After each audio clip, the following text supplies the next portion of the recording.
In today's video, I'm going to teach you how to fix an app that isn't working properly by force closing it, switching your connection, and reinstalling the latest version.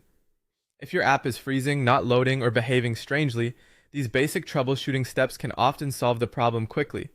We'll go through them in a simple order so you can test the app after each step and see if the issue is resolved. First, force close the app and then open it again. This helps clear temporary glitches that can happen when an app gets stuck in the background or doesn't load correctly. On most phones, you can do this by opening your recent app's screen, finding the app, and swiping it away to fully close it. Once the app is no longer running, wait a moment, then open it again as you normally would. After reopening it, check whether the problem is still happening. Sometimes this step alone is enough to restore normal performance. If the app is still not working, the next thing to do is disconnect from your VPN or Wi-Fi and switch to cellular data instead.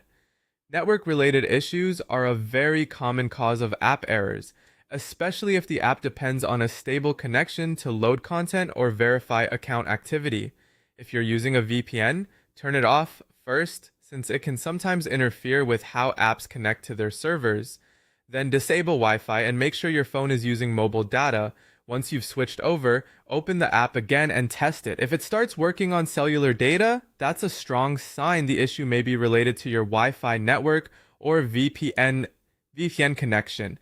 If the problem still continues, the final step is to uninstall the app and download the latest version from the App Store. Reinstalling can remove corrupted app files and ensures that you're using the most up-to-date version available. To do this, press and hold the app icon, choose the option to remove or uninstall it, and confirm. Then go to your device's App Store, search for the app, and install it again. Once the installation is complete, open the app and check whether everything is working properly. By following these steps in order, you can rule out common app, network, and version issues. If none of these steps fix the problem, the issue may be on the app provider's side, and you may need to wait and try again later.